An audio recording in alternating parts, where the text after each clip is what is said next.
Hey, true believers, Englentine here with another top 10 comics sold to readers. Now, Comicron is a great list. It tells you what the shops are buying, but this tells you what the customers are buying from those shops. After we count down the hard copies, we're going to go on over to ComiXology and see who wins the digital week. Is it Marvel? Is it DC? Maybe the independents will finally make their move, but I doubt it. This list does come from Bleeding Cool, so take it with a grain of salt or however you will. Now, these are the comic shops that are involved, so if you're in their area, please stop by, say hi, maybe buy something, and don't forget to support your own local comic book shop. Now, without further ado, let's get this party started. Starting off the countdown this week at number 10 is Naomi, number 5. At number 9, we have Superman, number 11. In the 8th slot is Guardians of the Galaxy, number 5.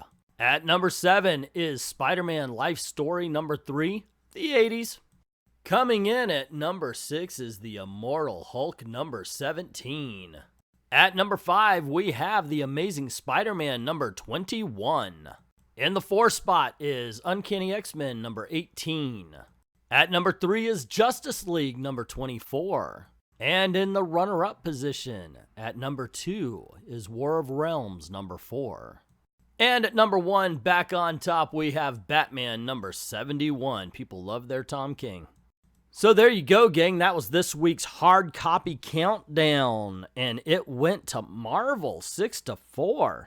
DC didn't even have the opportunity to win the top 3 as they usually do or anything because of War of Realms interrupting Justice League and Batman. And the other 2 DC that were in the top 10 are at the very end, 10 and 9. So it's very strongly a Marvel week, in my opinion. But that is just my opinion. Let's find out what the comic book shops have to say about this, and then we're going to go on over to ComiXology and check out who wins the digital week. Is it Marvel or is it DC? It didn't strike me as a week where many books came out until I checked the sales figures, and it was much better than expected. Batman was the top seller, and that is no surprise at all. Immortal Hulk, on the other hand, while still a strong seller, has had a marked drop. The readers are still reading it, enjoying the story, and the number of subscriptions is still high, but shelf copy sales have slowed. I guess the days of buying issues and flipping them for $80 a month later has passed, and that has been noticed. Naomi keeps clocking in strong with a lot of readers, not just speculators, which leads to meaningful sales every month. I think the paperback is going to be a huge seller for us. Yeah, I would like to go on record. As much as I hate Brian Michael Bendis, well, at least on Superman, I don't hate the man. I don't like his writing very much. I shouldn't say I hate Brian Michael Bendis. I apologize for that. That was just, I shouldn't have said that. Anyway, as much as I don't like his writing, I really do enjoy Naomi. So maybe he's just producing on that. I'll tell you what, it is a thoroughly enjoyable book, and I do recommend it to you. The big news for us, I think, was that neither Naomi number 5 or Immortal Hulk number 17 sold even half of what the previous issues sold. Looks like the speculators have abandoned them en masse. The lovely little bird leads our flock this week, followed closely by the splendid Spider-Man Life Story. Batman is nearly supplanted by Alexandria Ocasio-Cortez and the Freshman Force.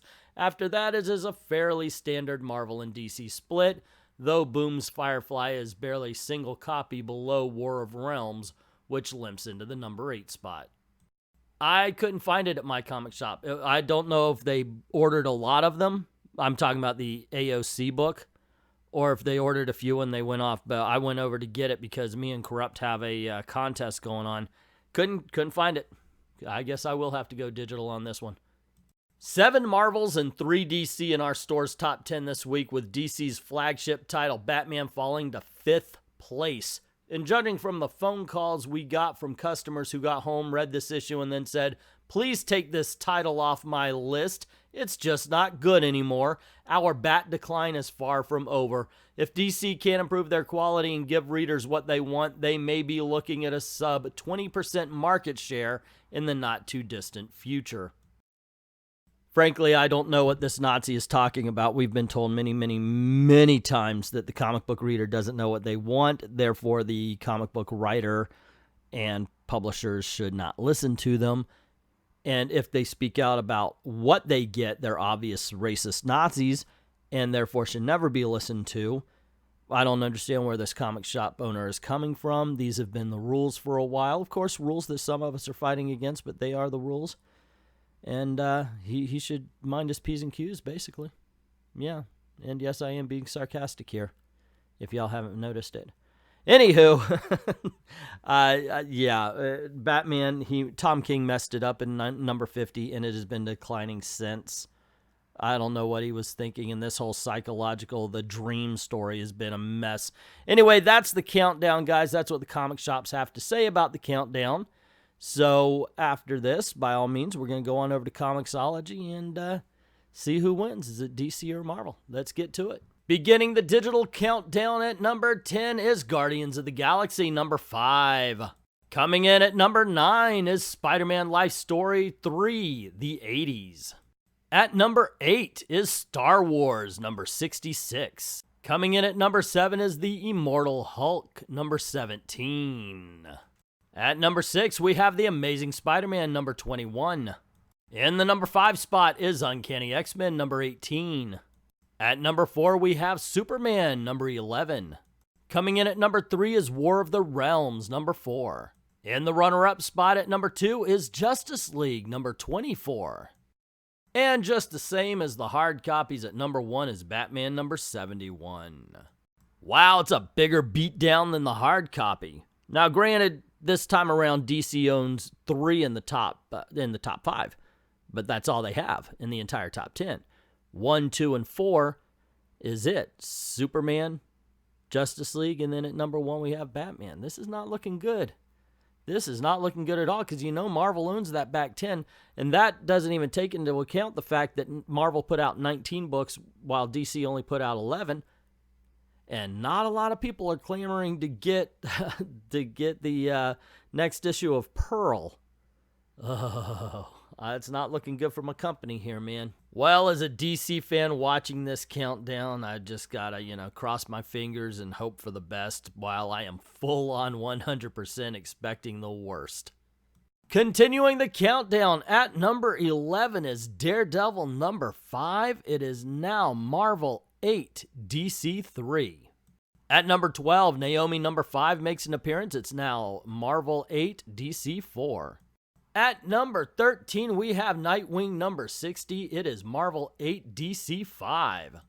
Coming in at number 14 is War of Realms number 4. It's now Marvel 9, DC 5. At number 15, we have Teen Titans number 30. It's Marvel 9, DC 6. At number 16, we have Age of X-Men, Marvelous X-Men number 4. It is now Marvel 10, DC 6. At number 17 is Aquaman, number 48. It is Marvel 10, DC 7.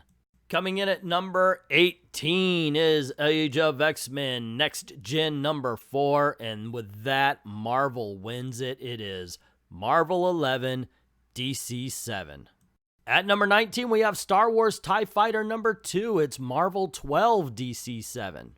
And at number 20 is Star Wars Age of Rebellion, Lando Calrissian. It is Marvel 12, DC 7. Yeah, that was a Marvel massacre, I have to say. That being said, I do like to pull the silver lining out of any dark cloud, so to speak. And here's something I saw. Aquaman, Batman, Justice League, Nightwing, Superman, Teen Titans, all were in the top 20. So was Naomi. But that's all of their big guns.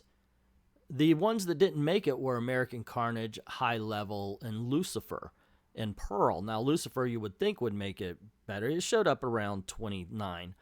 But all the big guns did make it into the top 20. DC just doesn't publish a lot these days.